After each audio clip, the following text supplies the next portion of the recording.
ராணிப்பேட்டை மாவட்டத்தில் இருக்க சின்ன கிராமத்தில் மனைவி மகன் கொஞ்சம் விவசாய நிலம்ட்டு நிம்மதியாக வாழ்ந்துக்கிட்டு இருக்காரு வித்தார்த். அவருக்கு லோன் மூலமாக ஒரு புது பிரச்சனை வருது.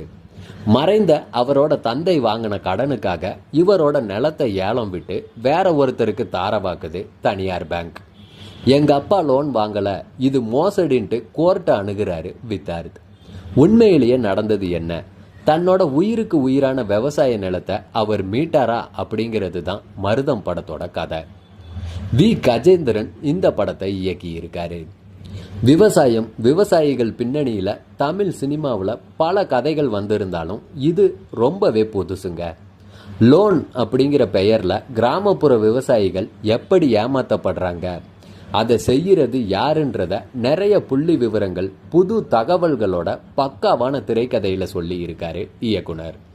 அதுக்கு ஏற்ற மாதிரி சரியான நடிகர்கள், தேர்ந்த நடிப்பு, இதுவரைக்கும் காட்டப்படாத ராணிப்பேட்டை மாவட்ட கிராமப்புற வாழ்க்கை, அந்த ஸ்லாங் எல்லாமே மருதம் படத்தை கவனிக்க வைக்குதுன்னே சொல்லலாம்.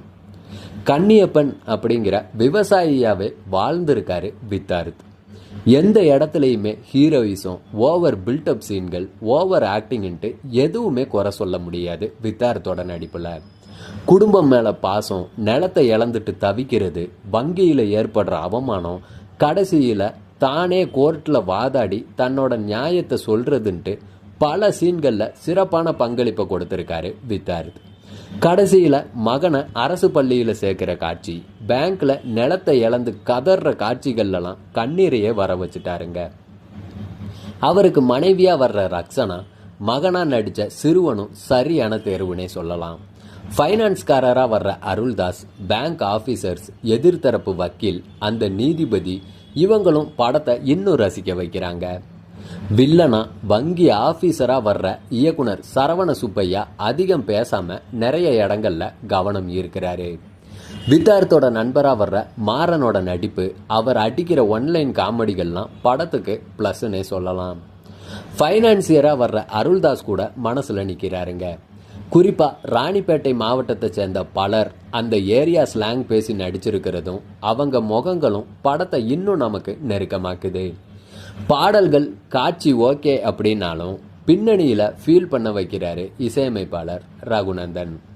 மலையாள படங்கள் மாதிரி கதையோட கேமராவை நகர்த்தி அந்த கிராமம், வயல், வங்கி, கோர்ட்டுக்கே கூட்டிட்டு போயிட்டாரு கேமராமேன் அருள் கே சோமசுந்தரம்.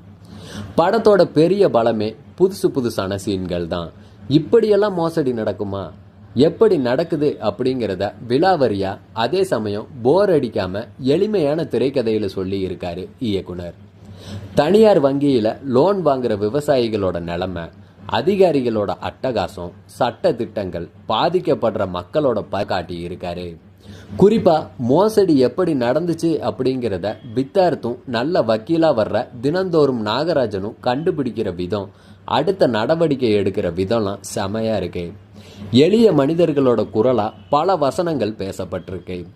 கிராமத்துல இன்னும் நல்லவர்கள் வாழ்ந்துட்டு தான் இருக்காங்க அப்படிங்கிறத பல சீன்கள் காட்டியிருக்கு.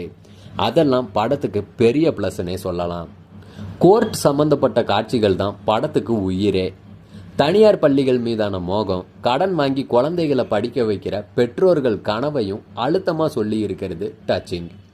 படத்துல அரசியல் கலக்காம, சினிமா வில்லன்களை வச்சு கொண்டு வராம, விவசாயிகளுக்கு ஆதரவு அப்படிங்கிற பெயர்ல பிரச்சாரம் செய்யாம கதையை நகர்த்தி இருப்பதும் நல்லா இருக்கு. பொதுவா விவசாயிகள் கதையில மோசமான கிளைமேக்ஸ் தான் யோசிச்சிருப்பாங்க. ஆனா இதுல பாசிட்டிவான, நம்பிக்கை தரக்கூடிய கிளைமேக்ஸை வச்சு லோன் விஷயத்துல விழிப்புணர்வை வச்சு படத்தை இன்னும் அழகா காட்டி இருக்காங்க. கொஞ்சம் மெதுவா நகர்ற திரைக்கதை, லோன் விஷயத்துல பல சந்தேகங்கள்னு குறைகள் இருந்தாலும் விவசாயம், விவசாயிகளுக்கு ஆதரவான மருதத்தை வரவேற்கலாம். மருதம் எப்படியெல்லாம் ஏமாத்துறாங்க பாருங்க.